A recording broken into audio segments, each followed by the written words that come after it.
Good, good afternoon, everyone.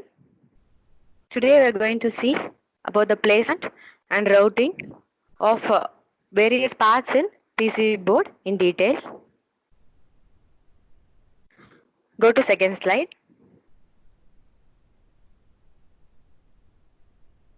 The image in the second slide shows the PCB board which is completed, but the components are yet to be fixed in the PCB board during assembly. Here there are footprints which are placed on the board. So what do you mean by footprints? Footprints are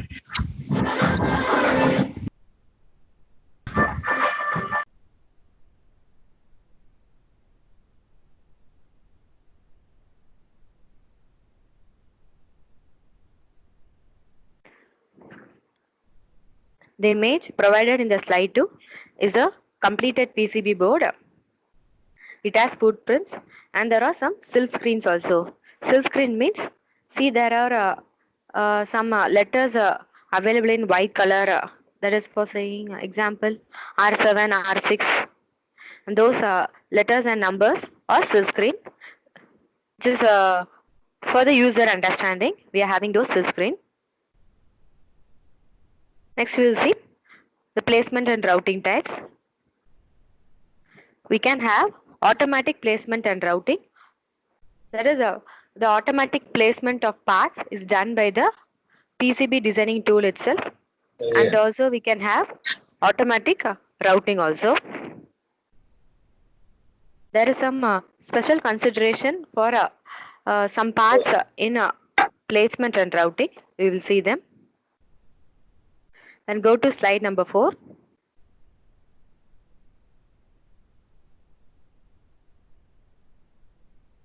The slide number 4 shows a simple circuit. Why we are saying it is a simple circuit means there are only few components on the circuit, and as well as we are having few traces.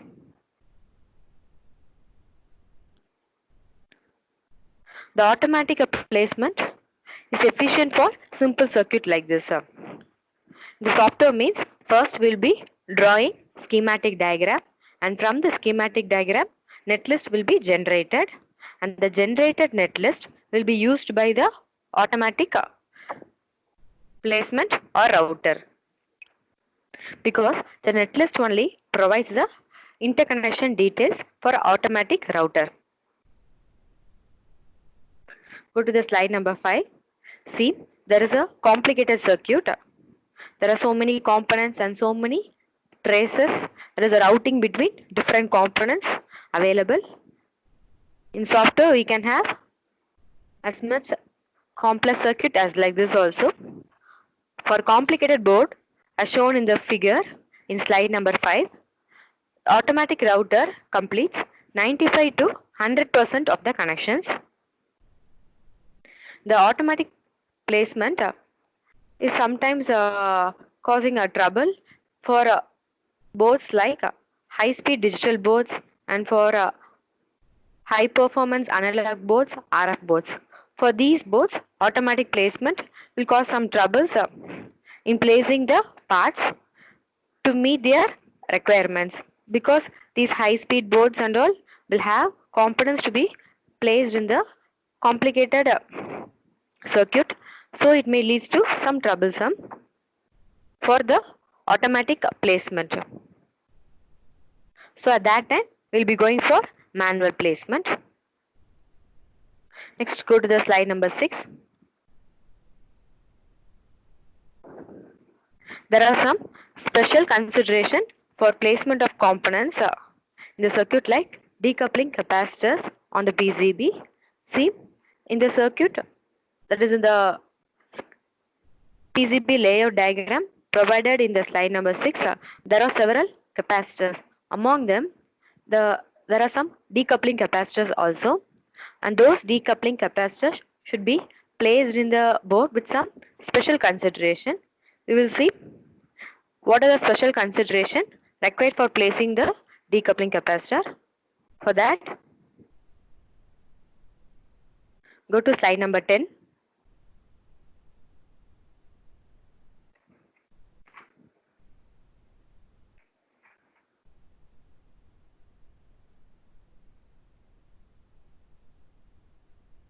In slide number 10, we are having a simple circuit showing the decoupling capacitor and bypass capacitor.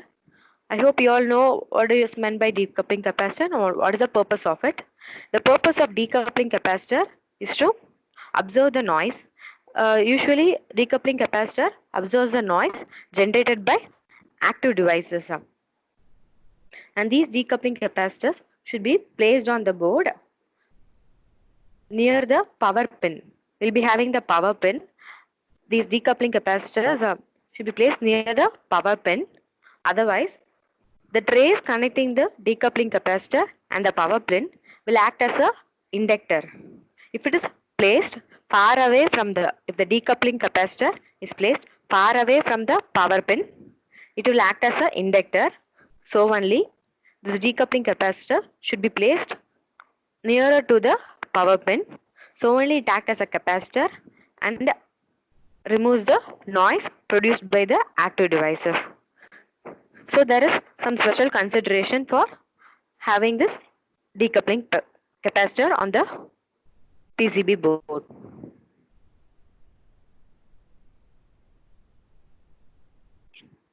Next, go to slide number 7.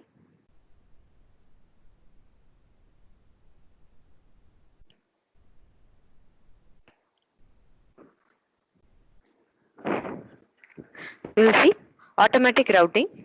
Automatic routing means after placing the components, the automatic routing, that is the trace between each and every parts on the board is connected by means of the automatic router tool in the software itself. This automatic routing is somewhat better compared to the automatic placement. Automatic routing normally focused on routing very large digital boards. We'll be using automatic routing for connecting parts between components in digital boards that has lot of connections as shown in the figure provided in the slide number 7. The digital boards like this with a lot of connection is normally undergoing automatic routing in software tools. But this automatic routers provide poor performance for RF boards. That is for radio frequency board. There is a PCB board created for radio frequency applications as poor efficiency if you are going for automatic routing process. And this automatic routing will also generate lot of bias. So what do you mean by bias? Bias is nothing but the holes which is generated on the PCB board for providing signal connection from top layer to the bottom layer of the board or for placing the through hole components. We are having this bias. In automatic routing, there will be a chance for having lot of bias. This lot of bias will also lead to some short circuited, because if there is so many holes on the board means there will be short circuited connections in the board. So these are the disadvantages of automatic routing. Next we'll see special routing. Go to slide number 8. There is special consideration for routing in case of creating ground planes and power planes. In yesterday class itself, we have seen a separate layer meant for ground. Why we need so means it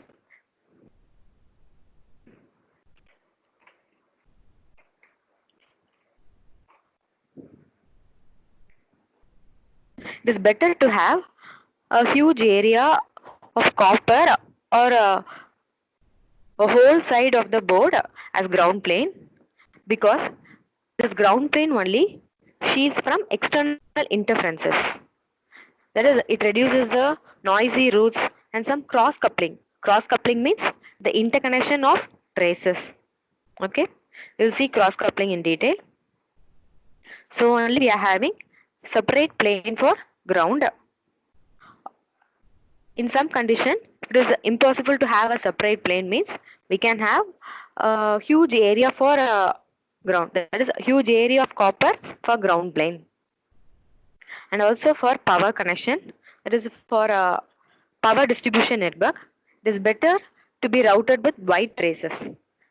See the figure provided in the circuit 8. There is a white traces provided.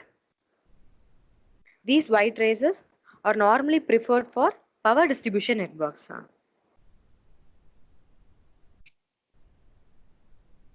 For power distribution networks also, it is preferred to have a separate power planes, but it causes some drawbacks. So we are having white traces in power distribution network as shown in the figure provided in the slide number 8. This is some special consideration for routing in a PCB board. Next you will see general placement consideration. Okay, we will see how parts are placed on the PCB board. That is, components are placed on the PCB board as per the circuit diagram drawn. Okay, the first stage in PCB designing is circuit diagram. As per the circuit diagram, the components are placed on the PCB board, and the biggest components like microcontroller and all are placed first. After that only, smaller components like resistor, capacitors are placed. Then, before routing process itself, all the components are placed on the board. And for a better efficiency, there should be minimum space of 30 mils between each components. There is a spacing between the components should be of 30 mils. That is MIL. And between the component and the edge of the board, there should be 50 mil spacing. Okay, I'm repeating again. So between the components, the spacing should be 30 mils between different components. Between the component and the edge, the spacing should be 50 mils. Okay, normally we'll be preferring to place the components close to each other because it is useful in routing process. But if you place the components very close, then it will lead to some difficulties in assembly process. That is, while assembling the components on the board, there will be facing some difficulties like short circuit connections. So we have to place the components close to each other, but it shouldn't be very close to each other. It should be kept at the considerable distance with a spacing of 30 mils.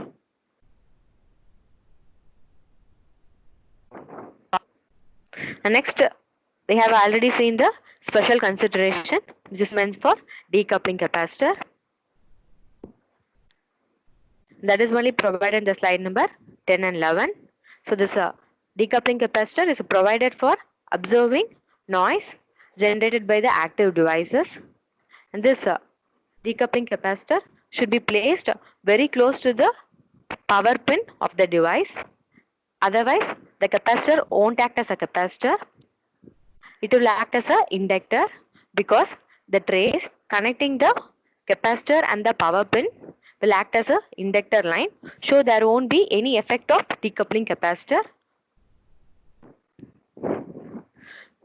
So while placing the decoupling capacitor, we have to place it in a careful way that is close to the power pin of the device. Next we will see general routing consideration.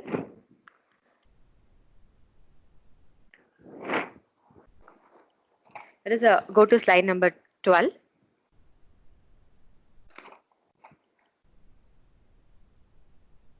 In routing, normally short routes are preferred because those shortest routes are best, because long routes may generate electrical noises. If there is noise, means there will be less efficient device. And also here we are having some special concern, that is a crosstalk. This crosstalk is also known as cross coupling between the routes. That is, the routes overlapping with one another. This crosstalk is known as the signal energy on one route going through the circuit board to another route. Okay, this crosstalk will be generated when the signal energy on one route going to the circuit board on another route. This crosstalk should be avoided while designing the PCB board. So we will see in detail about the crosstalk.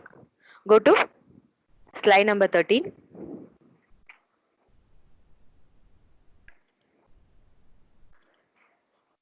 The figure in the slide number 13 shows two conductors.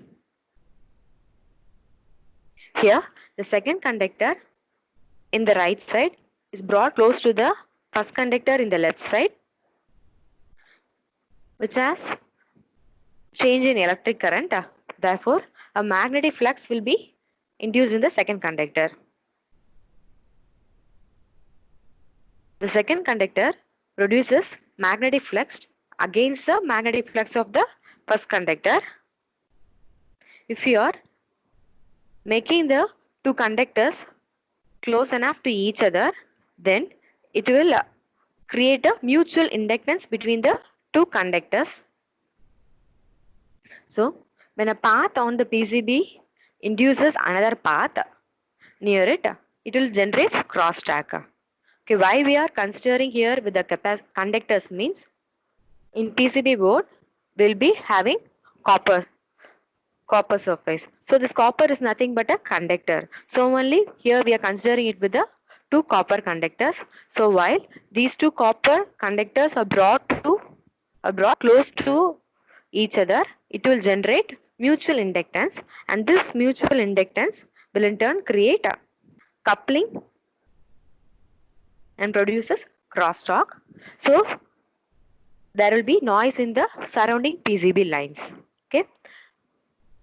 To avoid this crosstalk, we have to place those conductors at a specific distance. Next, in the slide number 14, we will visualize how the crosstalk is.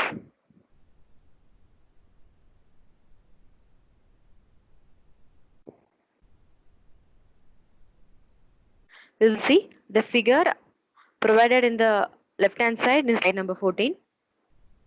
As shown in the figure, the coupling is created by electric fields or magnetic field going from culprit to victim circuit. So we are naming the circuit as culprit and victim because the culprit circuit only causes coupling, that is crosstalk, to the victim circuit.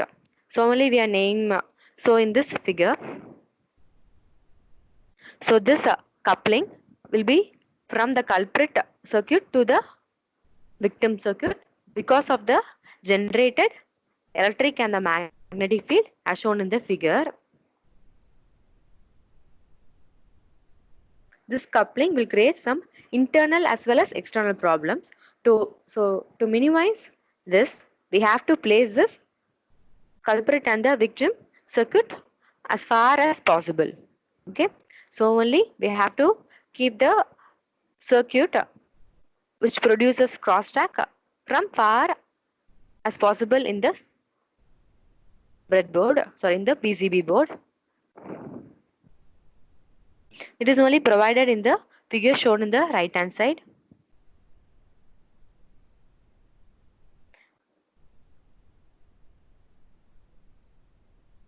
You can see the figure shown in the right hand side that shows the culprit circuit and the victim circuit. Here we are seeing two victim circuits.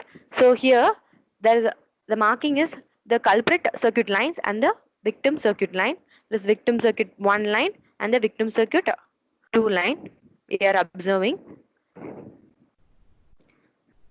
If those lines are placed very close to each other means it will cause crosstalk. Crosstalk means the signal interconnecting with one layer and another layer. This crosstalk can be prevented by placing the components as far as possible. Then go to slide number 15. In some PCB designing tool, we can have crosstalk test as shown in the figure in slide number 15. Crosstalk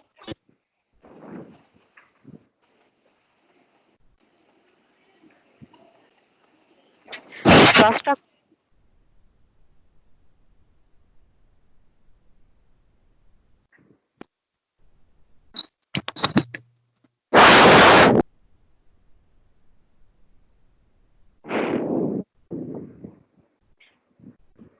This crosstalk test is mandatory to produce a high efficient PCB board. Next, go to the slide number 16. So we have already seen the automatic routing will create numerous wires on the PCB board. So these wires should be created with uh, maximum carefulness to avoid some short circuit conditions. So here we are going to see different types of wires in slide number 16. So see the different types of wires provided in the slide number 16.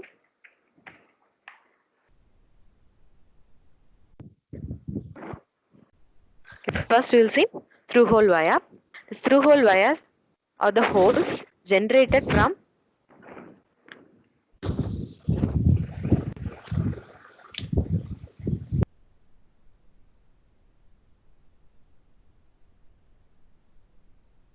through hole wires is the hole generated from top layer to the bottom layer.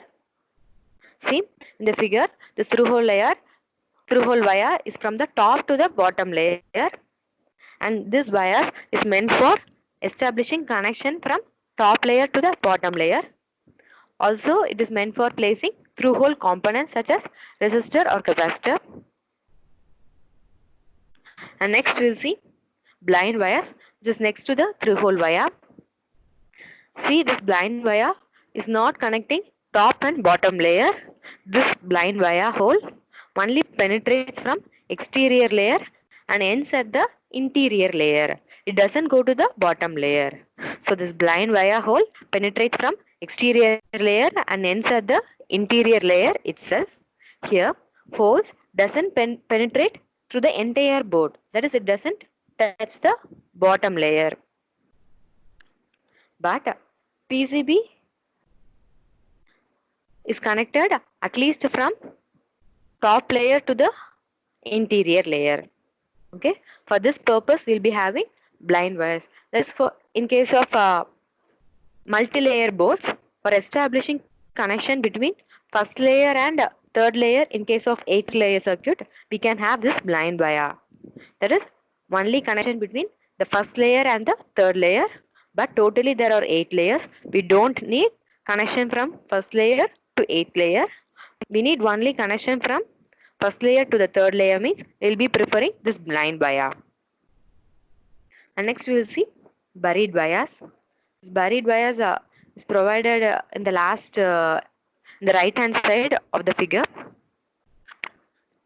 This buried wires is also known as hidden wires. These wires are created in the interior region of the PCB. See, this buried wires doesn't touch the top layer as well as the bottom layer. It is only in between. That is, in the interior layer only we are having this buried wire. So only it is named as hidden wires. Okay, why we are having this buried wire means, for example, we are having a 8-layer PCB, and in this 8-layer PCB we want connection from third layer to 5th layer, means we'll be using buried wire, because there is no need of connection from top layer, that is from layer 1 to layer 8. We need only connection from layer 3 to layer 5, means we'll be preferring this buried wires. That is, it is a hidden wire. They connect the inner layers and stay hidden from our sight. Okay. Next we'll see micro wires. This micro wire is placed on the top of the buried wire in the shown example.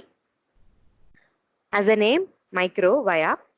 This micro wire is drilled by lasers for providing micro size diameters. This micro wire are drilled by means of lasers, so that the diameter of this micro wire is nothing but a hole. So the diameter of the hole of this micro wire is very much smaller in terms of micrometer. So this micro wire will be small when compared to the standard through hole wires. In this micro wires we are having two types. One is stacked vias and another one is staggered vias. See, there is a stacked vias. Stacked vias means one via is placed upon another via in the same column. That is, one via is stacked or piled upon another via.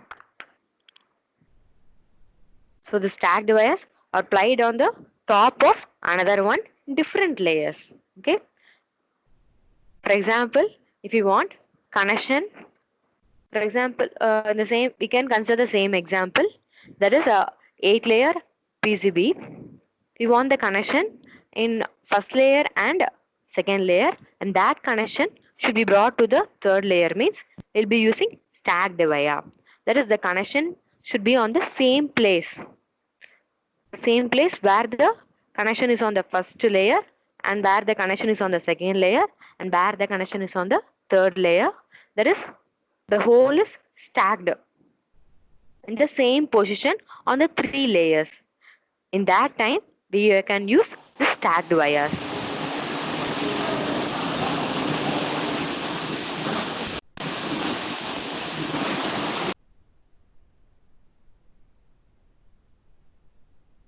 Okay, so stacked via means when we want the via connection the same position of different boards, we'll be using stacked vias. Then next type of micro via is staggered via. Staggered vias are available in the next in the image. Staggered via means, for example, if you want connection in first layer and connection in second layer, but that connection need not to be in the same position as the first layer and the second layer, then it is staggered bias.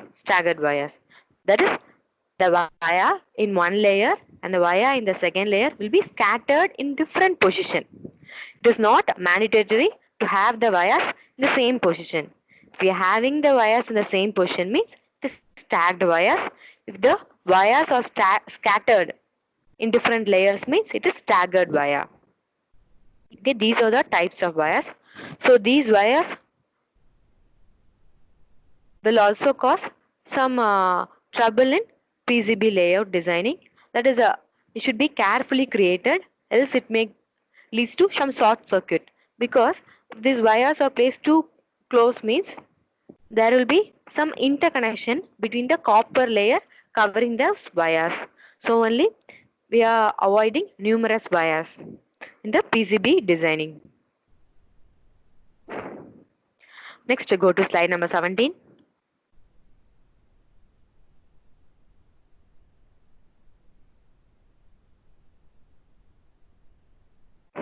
Okay, in slide number 17, we can see the good versus bad placement and routing. Okay. Normally, the completed boards will be sent to the soldering oven.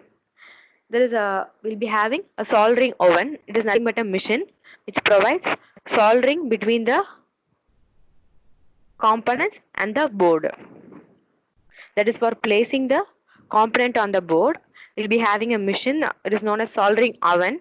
There is a that machine will maintain the board at a specific high temperature, and those solder will be provided connecting the component and the board. Will be allowing the completed board into the soldering oven. Okay, in soldering oven there will be some waves passed through the board. Okay, here first we will consider the left hand side image in slide number 17. That is, we will see the poor design first of all. Here the wave direction. As a wave direction means we are subjecting the completed board to high temperature in soldering oven. Though in that we'll be having high speed wave. So these wave will flow from one direction to another direction. So here in this image, the wave is from left side to right side.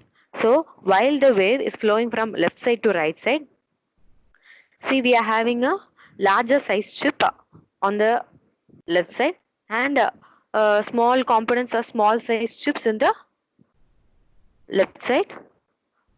Now only see the poor design, okay? Don't see the correct placement. First we will see the poor design and then we will go for the correct placement. Okay, see, I'm repeating again. So in the poor design, we are having the larger chip placed on the left side and smaller components or smaller chips placed on the right side of the larger chip. So while the wave is going in the direction from left to right, the larger chip will block some wave to the smaller chips or the smaller component. That is, it creates some shadowing. So this hot wave won't pass through the smaller components and it may leads to poor connected solder joints. So those smaller components or smaller chips will be poorly soldered to the board. So it leads to inefficiency of the PCB board. So to avoid this poor design, we are going for a correct placement and that is shown in the right hand side of the image. So based on the wave direction, we have to place the smaller components as well as the larger components in a correct position. So here in the correct placement, if you see, means the smaller chips or the smaller components are placed on the left hand side. After that only this larger chip is placed on the right side. So while the wave passing from left to right, this hot wave passing from left to right will first solder the smaller component or smaller chips and then will allow the wave to pass through the large chip, and that large chip will also be soldered properly, and so we are going for this correct placement. Okay, the left side image represents a poor placement and the right side image represents the correct placement. Next you will see, next we go to the slide number 18. Slide number 18 shows a schematic diagram of LED flashing. See, there is some LED provided in the right side of right side of the circuit.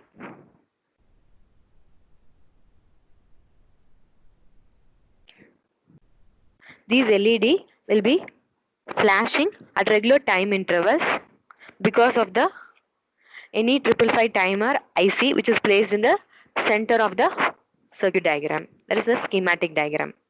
Okay, we will consider this schematic diagram. Then go to the slide number 19. The slide number 19 shows the generated PCB layout from the schematic diagram provided in the slide number 18. Here we are considering this conversion in Eagle PCB design software.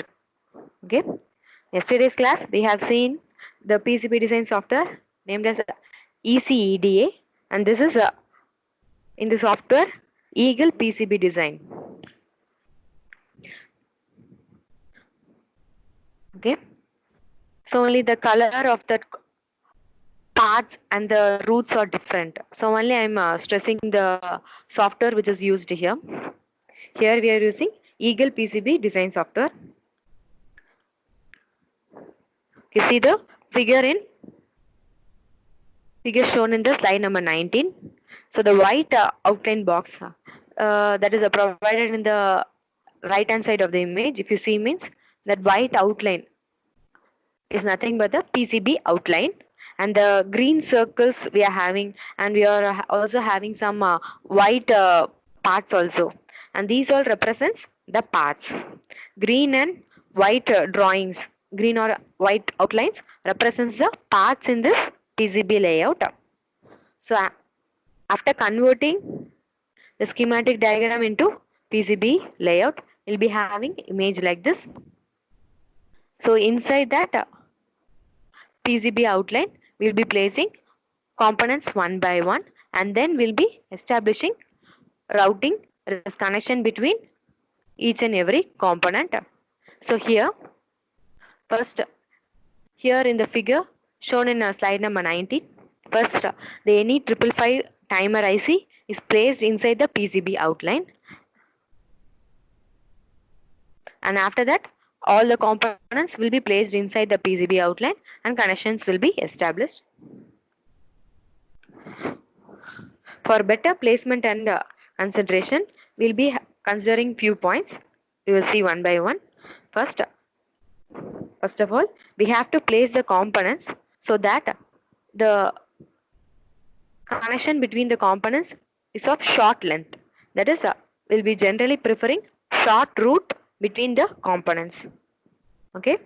Then we have to avoid overlapping of the components. The component is overlapped with each other means it will create short circuit condition. So we have to avoid that overlapping also. Here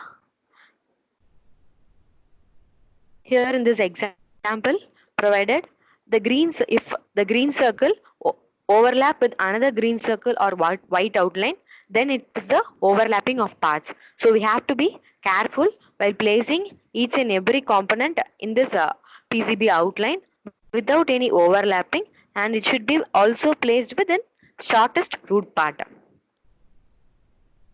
Go to slide number 20.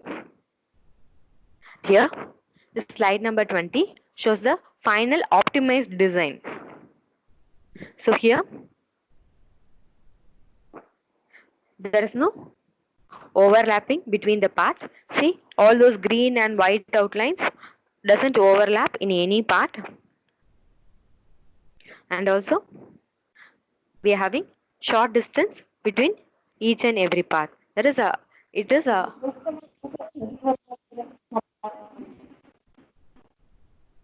here we are having shortest route path to avoid electrical noises. If we are having longest route path means there will be some electrical noises. So we are having short.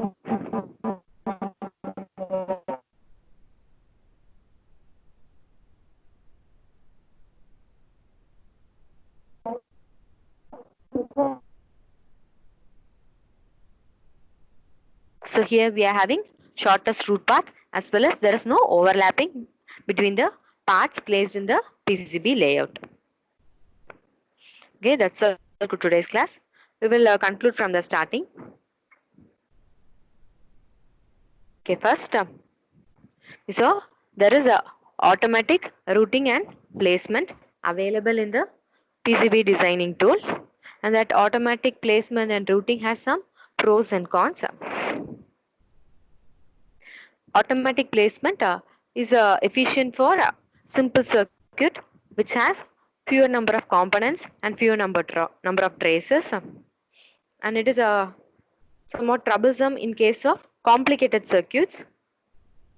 And then we saw some special placement consideration, that is for placing decoupling capacitors.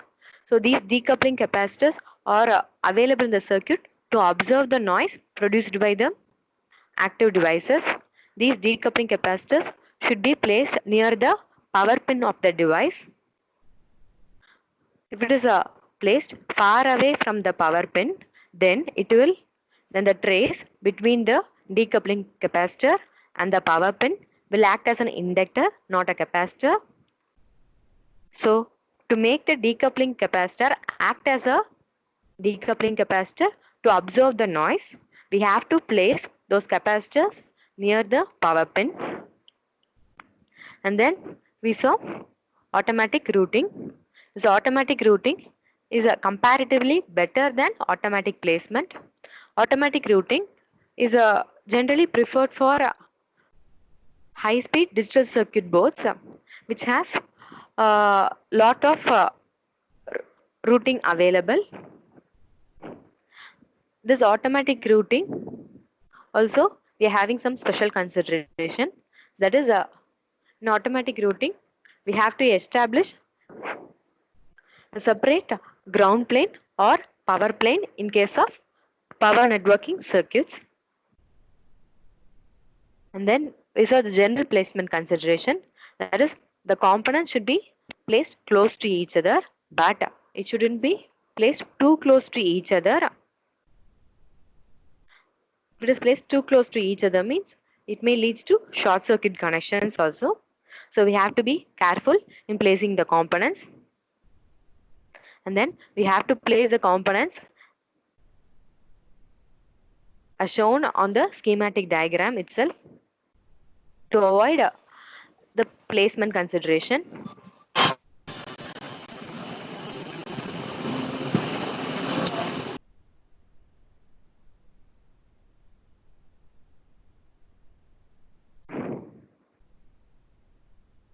Next we saw there is some special concern in routing. There is cross-track.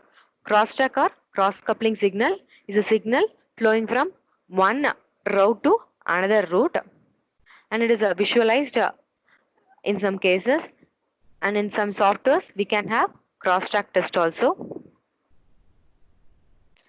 And we have also seen if there is so many wires, it may leads to short circuit connection in the board. We have seen different types of wires also: through hole wire, stacked wire, through hole wire, blind wire, buried wire, and micro wire. In micro wires, we are having two types. One is staggered wire, another one is stacked wire. And then we saw good and bad placement, how those larger components and the smaller components should be placed. It should be placed in a proper way to provide solder joints properly. And then we have taken an example of LED flashing using any 555 timer. And the schematic diagram is how converted into the final optimized design layout also we have seen in today's class.